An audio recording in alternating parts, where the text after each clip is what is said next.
that would incorporate some of the ideas of Director Green or the 1271 mission. So if there are something you could bring back with information that would really, as an action item, to cover all of the possibilities with both of those options. Okay. And I assume that everybody's in agreement with that? Yeah. Fire station or 1271? Yeah. Do you concur? I concur. Do you concur, Director Green? Yeah. Okay. Yes. Okay. We're going to move on to item number 3. This is our last discussion item, is that correct? It is. Yeah. Discuss and provide direction on installation and use of a red light outside the temporary housing unit. Can I speak? Yes, well, do you have anything to start with? Well, this item was requested by Director Green and Director Davis at the September board meeting to discuss the installation and use of or use of a red light on the exterior of the temporary housing unit. And we're looking for direction from the board on what exactly they want to do, whether that's replacing the light bulb or installing a red light, a dedicated red light. Okay, go ahead, Director Green. Okay, so we currently have a red light on our fire station that's illuminated every night. Fire chief will disagree with me, but that red light originated from a way of letting the public know that there's either an alarm, a phone, or a person that can help them render help in an emergency situation. Times have changed, things are different now. I understand that. But if we're gonna have a housing unit with a firefighter, and you guys are concerned about people coming to the door looking for help, they're not gonna get any. And not everybody has a cell phone. People's batteries go dead. People get hit by a car out of their tennis shoes. And if we're gonna have a person living or sleeping overnight, then there should be an indication to the public that that space is occupied by emergency personnel. And the way you do that, the red light. And what I'm asking is that we shut the red light off that's on the fire station and turn it on, both front and back porch, on the temporary housing unit. Whenever there's somebody that can offer emergency services there, that would be the sheriff, that would be a firefighter, that would be Scott. Once that building is occupied, the light should be on. The light on the fire station should be cut off and not used ever again until it moved to a more permanent structure that we have firefighters living in. And I would like to see this come back in December 4th as an action item. Question for you, Director Green. If the fire station or apparatus bay is occupied by firefighters or emergency responders, would that not qualify to have the light on during the day when it's occupied? You can actually leave it on during the day. That's what I'm saying. It's not on during the day, it's on at night. Oh. Okay. It's on a photo cell. It's silly. It's like On a photo cell. I don't even know what it's like somebody's got a red light. It doesn't do anything for anybody. It's just a decoration right now. And it shouldn't be. It should be an indicator that emergency services are available here. Understood. Okay. I've had this conversation over and over again with our fire chief, and he doesn't get it. So please explain it to him. Okay, will do. Do you have something? Yes. This seems to me like a real easy solution. I mean, okay, we've already got a red light on the fire station. What is wrong with putting a fire light on the substation or the THU and everything? If somebody goes in, they turn the light on. Right? Okay, then if they're gonna leave for the day or something, they turn it off. I mean, That's true. It's two red bulbs and a two-way switch. yeah, That's what it is. Yeah. And if a two-way switch is too complicated for you, then let them throw two light switches. yeah, I mean, it's so simple, but I feel it's pretty important. People need to know if anybody's in that fire station and if anybody's in that substation. I mean, I cannot understand why anybody would be arguing about something this easy to fix, and it ain't gonna cost a lot of money. I agree. I think that we have to give some direction whether we want dedicated lights or red bulbs in the temporary housing unit. Yeah. So provide that. If there's not, $200 budget. $200 budget, perfect. Okay, so there's nothing Light else. switches are already there, the lamps are already there. Yeah. All they need is bulbs. If they wanna go buy a fancy bulb, well, it doesn't fit that light socket, they're gonna pay out of pocket for it. Okay, But I also think once those lights are in, it's mandatory that they're used properly. yeah. Will you write a light policy for that, sir? Huh? Would I what? Will there be a district use policy for the lights, sir? I think that'll be part of the discussion when it comes back. Yeah. I mean, Would you like to hear a comment? If I may. go ahead. I mean, to me, it's So Mr. Green is talking about an antiquated policy or an antiquated procedure that nobody really knows about or adheres to anymore.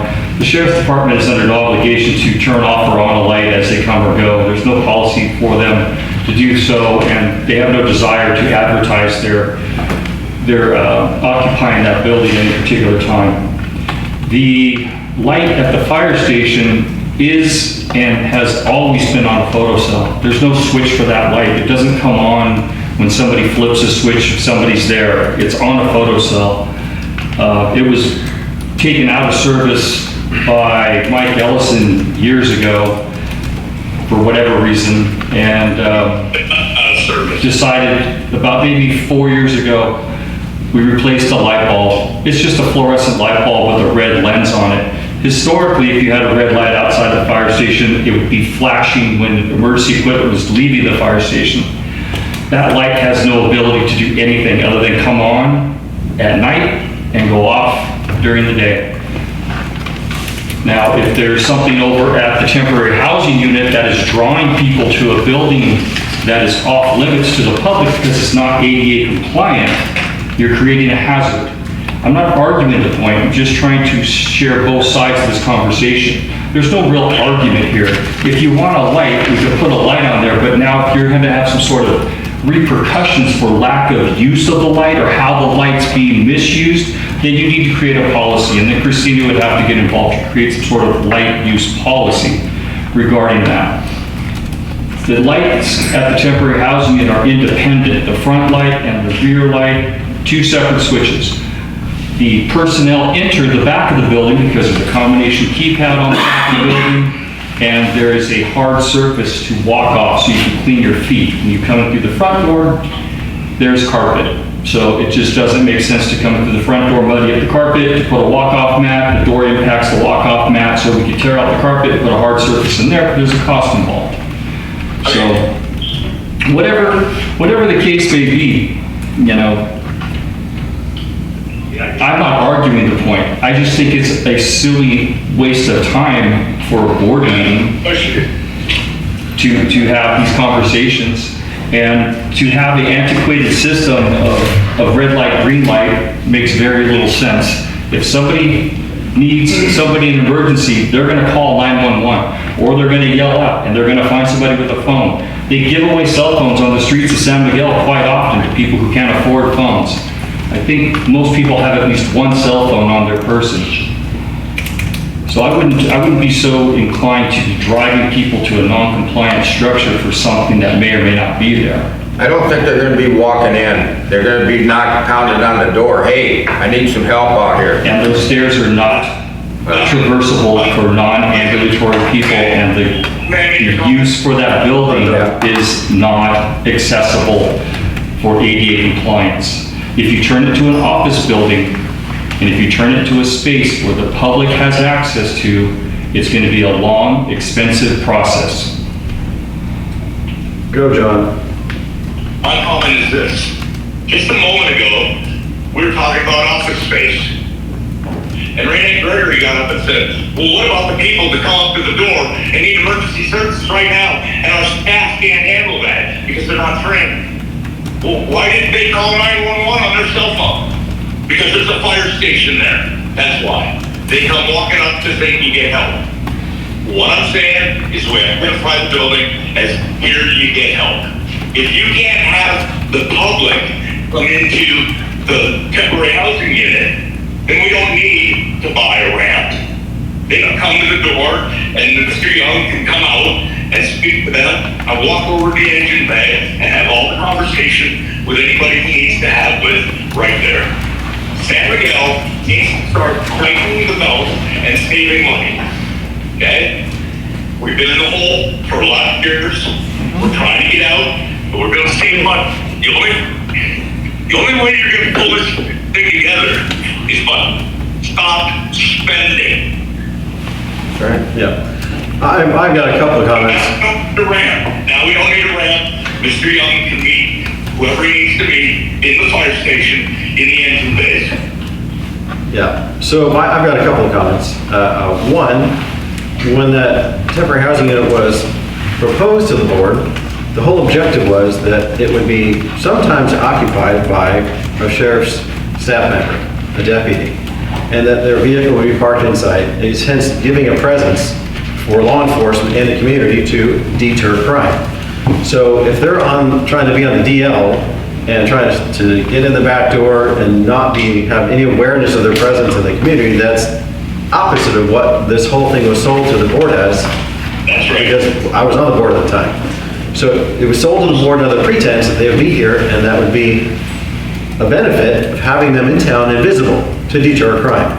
That's point number one. Point number two is if you have somebody who is having an emergency, are we really going to that building is occupied, whether there's a red light or not? So are we really going to deter someone who's having an emergency from going to that building? And whether it's a red light or not, there's a person that needs emergency assistance. So are you saying that they're not allowed to go there because that building is not ADA compliant? The building is off limits to the public because it's non-ADA compliant. It was permitted as a space for the sheriff's department and for fire department staff who is ambulatory to use. If somebody accesses the building in an emergency, if you have a red light, you're drawing a moth to the red light and they fall down those stairs, then we have an issue.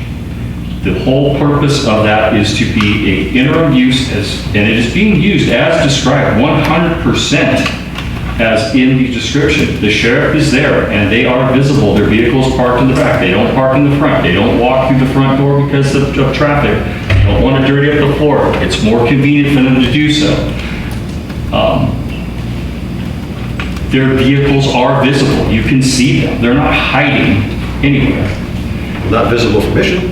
They are visible from Mission. If you're going down Mission Street, if you're coming north, you can see their vehicle. If you're going on 11th Street, you can see their vehicle. If you're on N Street, you can see their vehicle.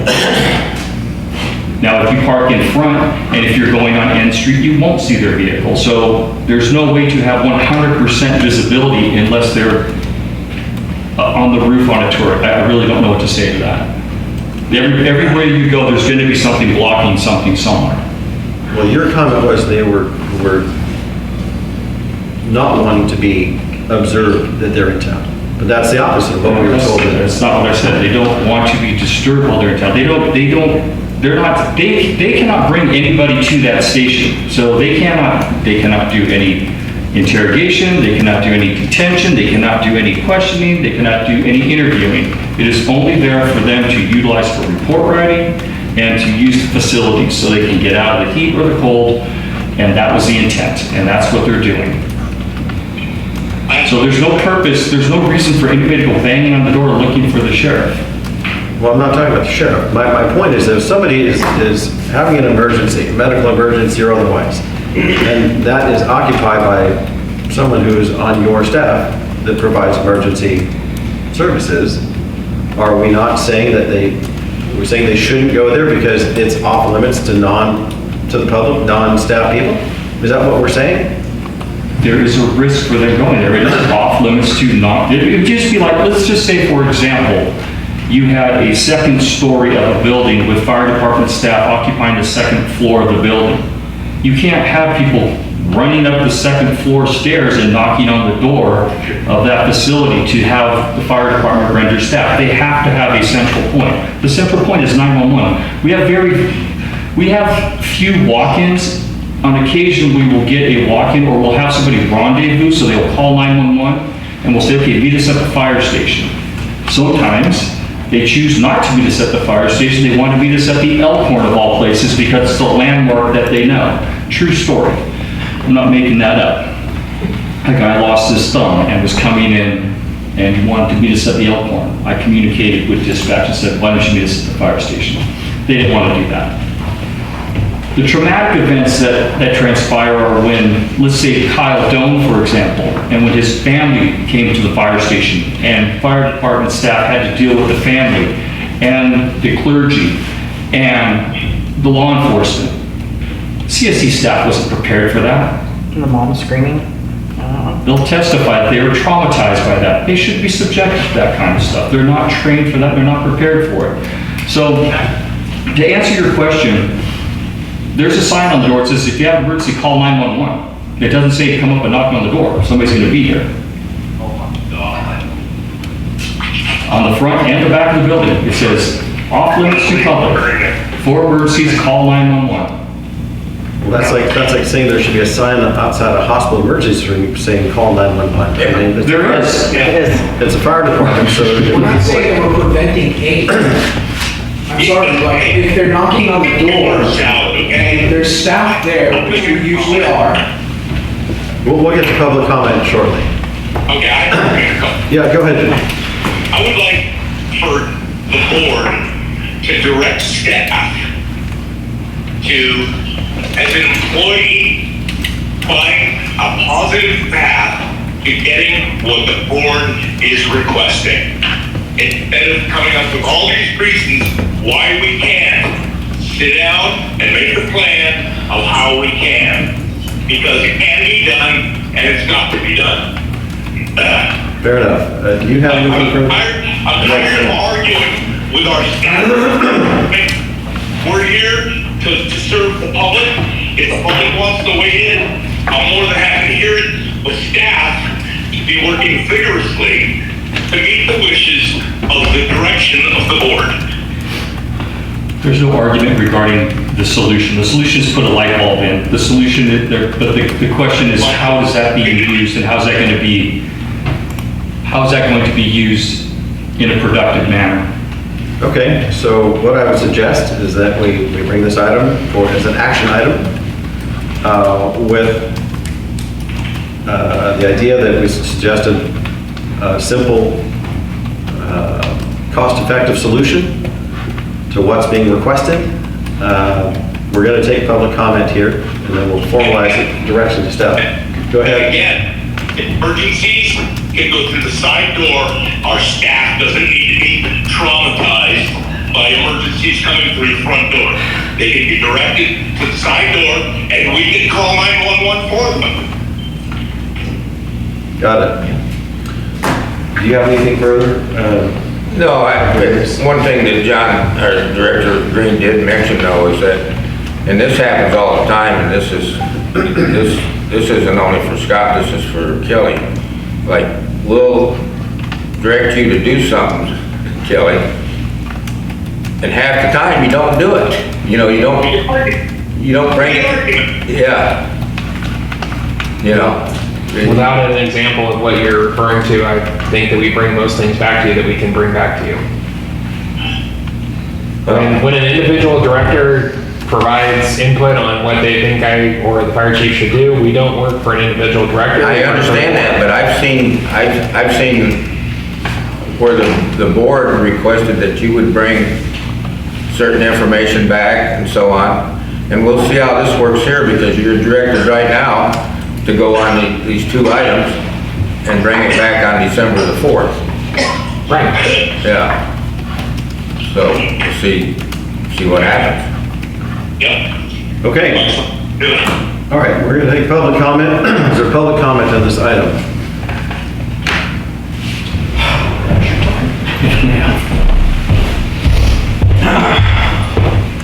Thank you, Roman. Robert Rojas.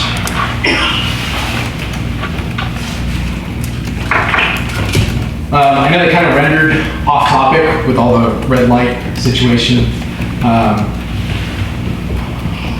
I think maybe it's just a generational thing that I am a little younger. I didn't even know that that was a traditional thing until it came up onto the board. And honestly, I think it's getting a lot more trouble than what it's worth. I understand the whole concerns of the public. Trust me, I'm concerned about the public every day. And if it's dictated that the red light needs to be on for public to know that we're there, then we're there. I mean, I don't know else how to, there's no argument really. I think that there is probably a better solution in just cutting the light in general. There's plenty of stations that don't have the red light anymore. There's no real use to it because if they're coming up and knocking on the door, we will be there and we will give aid. We're all BLS, we basic life support. We can give them whatever they need. We can dispatch the new call. It's pretty basic. We've had plenty of walk-ins, we've had plenty of calls, we've had plenty of rendezvous. We do it. We know how it's done. We know how to keep it going. Red light or not, doesn't really matter. But a better solution at this point is just cut the wire and just leave it alone, honestly. I get the tradition, I do. The firehouse and the fire field is all based off of tradition. We're trying to evolve our way around tradition and kind of keep it close to heart. And I totally understand that, but some things are a little bit more just nuisance at this point than anything, that we're spending more time on the board talking about a red light than we are talking about expanding the fire department and becoming a better fire department for the community and getting more personnel and getting bigger station, more engines, more ability to help not only our community, but other neighboring communities. Because that's what we're here to do, not deal with putting in a red light. If that makes sense. Sure. Thank you. Thank you. Okay, go ahead. People don't know that that house has fire personnel. People don't know that that house belongs to the fire department. Not everybody knows that. That's a fair point. Yeah. Okay. Is there any other public comment on this item? There is not.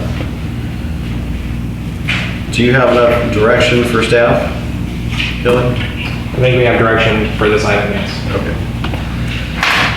I don't think there are any other items that we can, Okay. let me just double check. The only other item that lists as discussion or direction, I guess it's provide direction, is the facility use policy, but none of, Review and approve, review and approve. so I don't know if you want to discuss that one or not. Which one? What number? Number 9.8, or 9.9, sorry. What number? That should have been agendized as an action item. It just includes the revisions that were requested by President Sangster, and so I think it's ready for action at the next meeting if the board would like to just do it there. Continuation of the. Yeah, it requires a vote, so we can't do anything with it, Kelly. So do we want to table the remainder of the agenda items to, We will table the remainder of the agenda. I motion we table the remainder of the agenda items, since we can't discuss, we can't take any action. 9.4 to 9.10? Yes, and we're moving the closed session to the next meeting. After public comment. Yeah. is there anything else we need to do for that, Christina?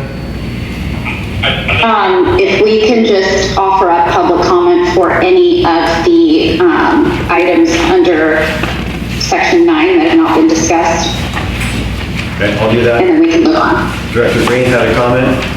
I have a request. Request, sorry. The first three, these first three items on the December 4th agenda. I didn't hear the first He would like the first 3 items on the agenda that were discussed tonight to be the first 3 items on the next agenda. Okay. 9.1 through 9.3, Yeah. right? Yes. Go ahead. Sorry, I just have a clarification, ask for clarification Yeah. from Christina. If you take public comment on all these action items, will there be time for public comment at the next meeting? Yes. Okay, Okay. wanted the public to know. Is there public comment on the items that are being tabled? Items 9.4 through 9.10? There is not. Okay. So then we were also tabling the closed session. Yeah. Probably should take. Yeah, so is there any public comment on the closed session items? 11.1 and 11.2. 11.1 and 11.2? No, there is not. So I would motion to move the closed session to the next meeting. Yeah, that's fine. Okay. Second. Is there any board comment? Yeah, I got one. Okay. My comment is, what I'm wondering, okay, everybody was worried about where Director Green was. Does the 2 board members that are supposed to be sick, did they bring a doctor's slip? Yeah, right? What? No, I really. Supposed to trust each I other. agree. I agree with you. Yeah. You are supposed to. I mean, personally, I feel this was set up. Well, I can guarantee that the individual or the other 2 individuals on the board that are sick are actually sick, and they are not trying to do this out of subterfuge. Yeah, well, Okay. when I seen that thing this morning on my email, and then when I heard from public comment, Ray Nat, Okay, any other board comment? Director Green? No? Say again? Are you adjourning this meeting? Yes, I'm adjourning this meeting. I have no comments. Okay. We're not doing, I have no board comments either, so Okay. I'm good. I have no board comment. I'm disappointed that Rod and Brandon didn't make my meeting. Yes. And that we couldn't take any action on any of Well, let that. me go here, to be honest with you. Yeah, understood. Okay, well, we're adjourned. Time? Right. Thanks for, have a good evening. 7:33. Thank you for participating, Director Green. Good night. Did you say 7:33? I couldn't. 7:28. Okay, sorry. Need to make sure.